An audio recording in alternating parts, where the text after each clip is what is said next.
Hi, this is Mary Brownlee, licensed professional counselor. I'm back again, and today we're going to talk about attachment trauma. So, a lot of people have never heard of attachment styles. We all have one, maybe a blend of one or two. And essentially, these are the earliest social relationships that we've ever formed from the time we're an infant or a newborn.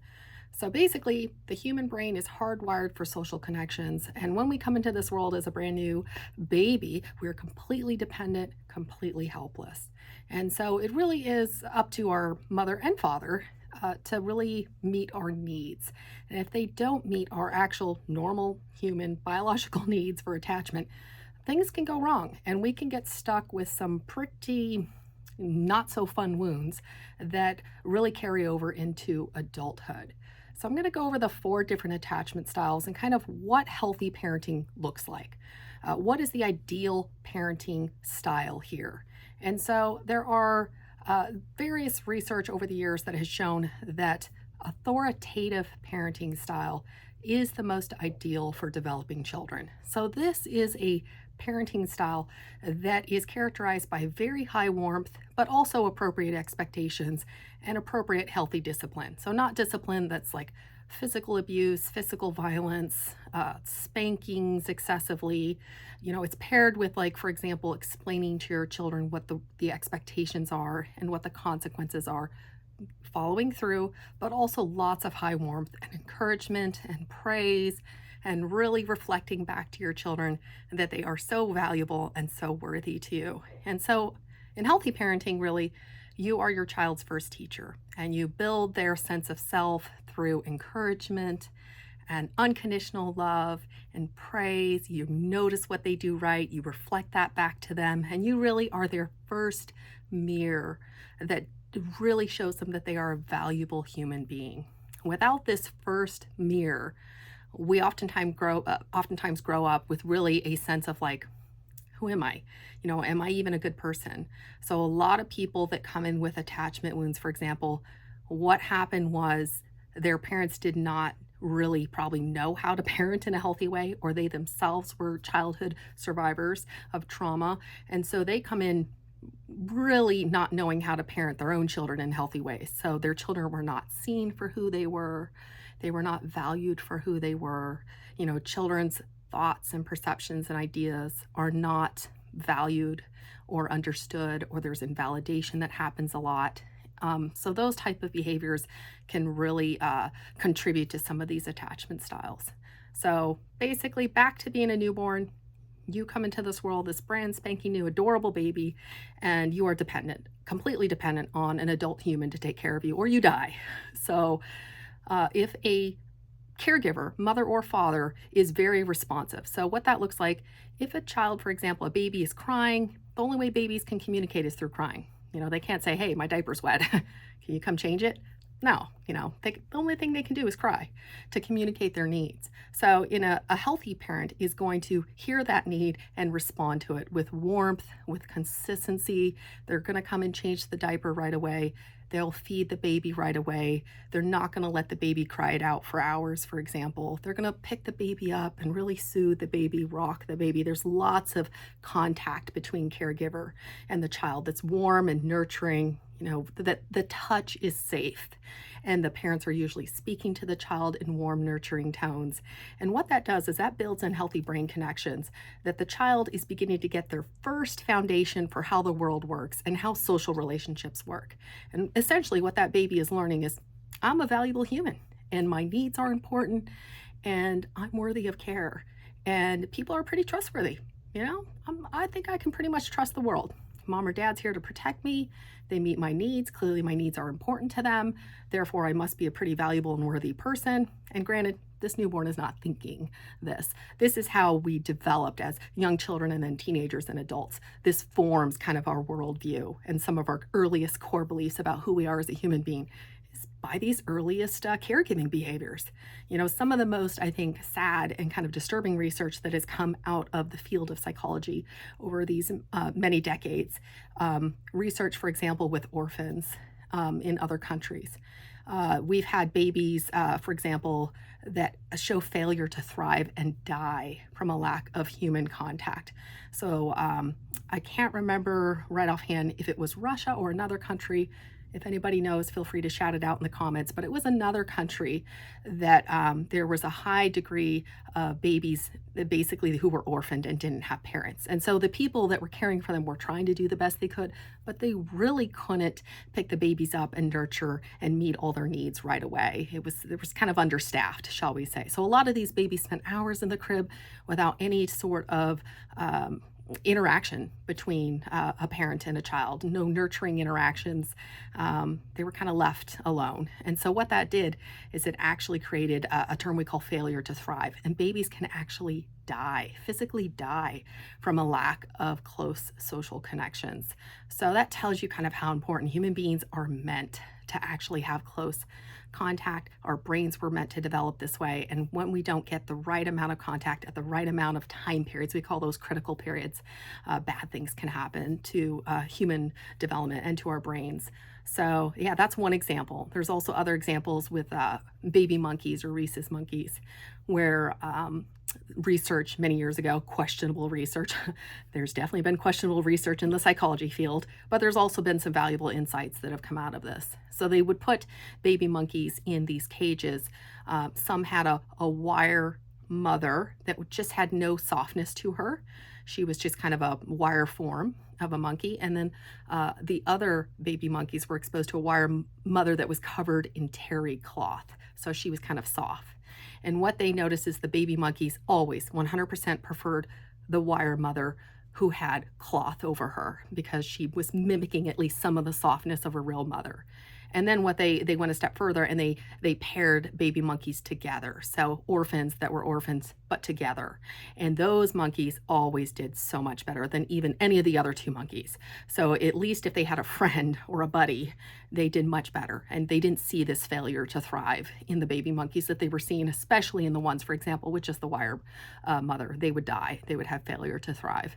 So that's why I feel it's so important to talk about this particular aspect, because I think people undervalue sometimes these earliest experiences and what it can do in terms of laying that foundation in the brain for not only our sense of self and our sense of safety in the world, but also our ability to connect to other human beings and feel safe in relationships. So that's kind of what I'm talking about here. So the first attachment style is called secure. Now, this is one we hope we all get. But in many cases, again, childhood trauma is pervasive. It's very widespread in the country and in the world. And so you're going to see a lot of people who don't have a secure attachment, unfortunately. Secure attachment is when that caregiver, again, is very responsive, very nurturing.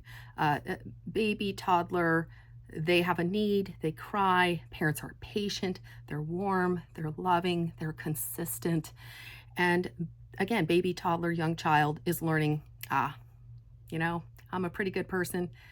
I have my needs met. My parents love me. The world's a pretty good place. I feel pretty good.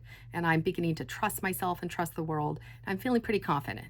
I'm growing in my sense of as a human being, and I feel like I can conquer the world because mom and dad are going to be there to protect me. So that's secure attachment.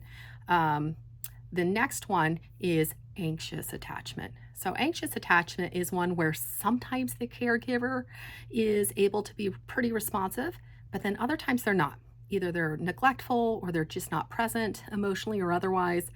And so this creates a very confusing environment for a developing child. So the child doesn't really know when their needs are going to be met. They know that mom and dad can sometimes meet their needs, but then other times they're just kind of left out in the cold, so to speak. So this can create a very anxious attachment style where the child develops more of a clinginess or really shows a higher distress, for example, around the parent. And it translates to our adult relationships too. If you have an anxious attachment style as an adult, you're probably going to be more insecure in your own romantic relationships. So that's another important point I haven't mentioned before. This attachment style comes out the most in our adult romantic attachments. Not necessarily, although sometimes with friends, colleagues, coworkers, stuff like that. But where you mostly see the highest distress or where this is most visible is with our adult romantic attachments, husbands, wives, spouses, partners. That's where it comes out the most. So you might see, I see people frequently where they're preoccupied, for example, with their partner's trustworthiness. Can they trust their partner? Or their partner's, is not meeting their needs, and they're kind of preoccupied with kind of all the way that their partner is not there for them, and it's very distressing for them. And they want to trust their partner, but at the same time, it's scary for them to need their partner. So you're going to see this swing, sometimes some emotional volatility, for example, from these anxious attachment styles. So, yeah, that one can be pretty distressing. Avoidant attachment style is the next attachment style. And so that one is really where parents and caregivers, for example, just did not meet the child's basic emotional needs whatsoever. So either the parent is emotionally shut down themselves, the parent maybe, for example, has a substance abuse disorder and is just not there emotionally or otherwise for the parent, or I'm sorry, for the child. But yeah, the child is not getting their emotional needs yet met. They're not getting their social needs met. And yeah, the child basically learns, wow, I'm not going to get my needs met. So I'm just going to not have needs at all. And I'm just not going to trust people or rely on people because they're not there for me. So why bother? So this really translates to adult relationships where there's like a fear of intimacy. So you'll see emotional avoidance, like intimacy avoidance in their romantic relationship. They may be partnered, but they're really kind of emotionally avoidant within the relationship because it's actually terrifying for them to be vulnerable with their spouse or their partner. Because again, they're so used to not having their needs met that it's better to be overly independent and self-reliant than worry about needing somebody and not having my needs met. So that's how that wound kind of shows up. And then the last one is disorganized attachment. So disorganized attachment happens, it can be a blend of anxious and a blend of avoidant attachment style, or it can also look like really, really abusive parenting. So things like parents who were very terrifying and scary. Maybe there was physical abuse, lots of yelling and screaming and shouting and verbal abuse and emotional abuse. That can also create a disorganized attachment. So this is really terrifying to young babies, as we can imagine. They're going to be pretty darn terrified of people. And so this has been more highly associated with like adults growing up, for example, and having problems with like higher levels of incarcerations, for example, are in this population. People who have very large difficulty with emotionally regulating, lots of failures in relationships, and oftentimes, like as I mentioned, like in the first video, narcissistic abuse can possibly cause this type of attachment style as well if the parent was very volatile and very abusive on a regular basis. So yeah, that's definitely not what any one of us want, but we can potentially get that from these type of parenting styles. And I think before anybody freaks out, like, oh God, again, I'm screwed. I have this terrible attachment style. I want to note that we're not stuck with this attachment style for life. So the good news is, because our brains are hardwired for social attachments, that we can actually have some corrective attachments with other figures in our lives when we're older. For example, again, do we have caring friends that are like family? Do we have caring colleagues or coworkers that are like family? So people who genuinely love us and care for us and support us and want the best for us. That is going to teach us, there are safe people in the world. And I can rely on this individual to meet my needs. And in an emergency, or if I'm down or need support, I can reach out and call them, and I know they'll be there for me. And so these possibilities for these corrective adult relationships is possible, and thank goodness. So a lot of times, though, I think is what we find is when we're trauma survivors that we're like, well, how do I even go about finding these type of people? Where are they? Like, I don't trust people. You expect me to go out there and be like, hey, can you help me win my secure attachment back? It's terrifying for a lot of us who are trauma survivors. So knowing that, that's why it's so helpful, I think, to do a lot of this work with a therapist that's trauma informed at the very least, because even a relationship with a therapist can be corrective to those early traumatic experiences, because hopefully a good therapist is compassionate and kind and understanding and unconditionally supportive to you. And you begin to learn, there are people out there that care about me, and I am worthy of being cared about. So this also taps into things like self-worth and self-esteem. And we have definitely, many of us as trauma survivors have very strong wounds of unworthiness where we don't feel worthy. So yeah, I've had clients say, hey, Mary, if my own parents didn't love me, how can I love myself? How do you do that? So we will definitely touch on topics like this as well throughout the video series that I'll be sharing, because this is just so very, very important and hits at the core issue of where these original wounds come from. So yeah, in sum, there's 4 attachment styles.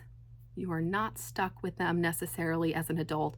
It does take some work and some healing, but we can eventually have secure attachments with our loved ones. So that's the good news. And some of this work can absolutely be done in therapy if you build safe social networks with friends, colleagues, coworkers, etc. You can actually have secure relationships that can evolve over time with healthy people in your life, and that's possible. So yeah, and I think in sum, what I really wanted to also stress is the importance of social relationships. So we know from research that social relationships really is one of those things that is vastly important to mental health. And again, it's also important for our physical health. And I'll be linking again some resources below on all of these different things I've talked about today. And also the importance of social relationships and what the research has shown. That again, there are negative health outcomes and mortality risks, etc., if we do not have healthy, loving, safe social connections. So this is how important this is. I talked a little bit about in the first video, Dr. Bessel van der Kolk, again, the author of The Body Keeps the Score. Highly recommend that book for anybody who's interested in really just an amazing primer on trauma and the impact on human beings. He is just probably one of the biggest experts in the field. He has specifically talked about in some of his trainings, research even that he has conducted, for example. So they did research on individuals who've been traumatized both by 9/11 and by like Hurricane Katrina. So if any of you are old enough to remember these 2 events, they're very, very traumatic, life-threatening events. And there was a lot of an aftermath of trauma symptoms that a lot of people experienced. And what is so interesting is that they saw a lower amount of PTSD symptoms from those, for example, who went through 9/11 in New York than those who suffered and went through Hurricane Katrina. And so they wanted to know why that was. And what ended up being the reason for this is that those who survived 9/11 could actually go home to their loved ones and grieve and cry and begin to feel safe again. Because after all, trauma symptoms are normal. A lot of people may not realize that too. When you go through something that's very traumatic, an actual life-threatening event, you are going to experience trauma symptoms like hypervigilance and nightmares and not feeling safe and emotional dysregulation. You're going to experience a lot of this. That's normal. The body and the brain have a normal response to trauma that ideally will go away. So that's the question, is how does it go away? It goes away if we have safe, loving social connections of which to grieve with and cry and be held by and to start to feel safe again. And if we don't have those, PTSD sticks. So that is the biggest finding here. Hurricane Katrina survivors, on the other hand, could not go home to loved ones. What happened in that case is a lot of families were split up and shipped to different parts of the country away from safe loved ones. And so what they saw is a much higher increase in PTSD and trauma symptoms from those particular individuals because they didn't have their safe social supports to heal and to feel safe again with and to recover and recuperate. So that is how important safe, loving social connections are for us. People that we feel heard and understood and unconditionally loved and seen, truly seen, and people that we feel worthy to. We need that for our development. It's so very, very important. And then one thing I think I wanted to end with is, because I didn't exactly mention it in the first video, but I definitely wanted to touch upon it because it is very important, the difference between PTSD and complex PTSD. So that's another thing. PTSD, you're going to see a wide range of trauma responses after a near death uh, event. Either you've witnessed somebody almost dying, or you've been, say, in a very life-threatening event yourself, such as a car accident, or wartime incidents, for example. It's normal to get those trauma responses based in hypervigilance and a lack of safety, and those high startle reflexes and nightmares and emotional dysregulation. Panic attacks are very common. And you're also going to get a lot of similar symptoms in complex PTSD. But the difference between the two of them is that complex PTSD is really the result of repeated relational violations. So these are violations in our relationships, abusive relationships. So if you have a large amount of abusive experiences from those that you loved and trusted, especially starting in childhood, can happen in domestic violence relationships as well, you are going to have complex PTSD. And that looks very similar to PTSD, with kind of additional things like a change in how you see yourself, a change in your identity as a person. You're going to really struggle with purpose and meaning. You're going to really struggle with feeling safe in relationships and have a hard time trusting others. But really, those core beliefs about who you are as a person, lots of shame, lots of unworthiness. That's where complex PTSD really hits home. So yeah, I hope that this video has kind of helped you to understand some of the earliest factors in the formation of some of these complex trauma symptoms and this kind of cluster of really distressing symptoms that people can go through when they come from families with, again, high adverse childhood experiences, childhood abuse, emotional abuse, psychological abuse, physical abuse, things like sexual abuse, domestic violence exposure, a parent with substance abuse disorder, a parent with a mental illness, emotional neglect, incarcerations of a parent, divorce even. That adverse childhood experiences, if they are pervasive and ongoing at a high amount throughout our childhood, these are the type of distressing symptoms that we can get. And also, it will impact our attachment style. But again, there's always hope. We are not stuck with the attachment style that we got from our first earliest experiences with our caregiver. And there's hope. We can develop safe, loving, secure relationships as an adult. May not quite know how to do that at first, but it's possible. So I really hope that you have found this video helpful. If you have any questions, feel free to ask them below in the comments. Feel free to like and subscribe. All of your feedback is so important to me, and I look forward to the next video. Take care, everybody.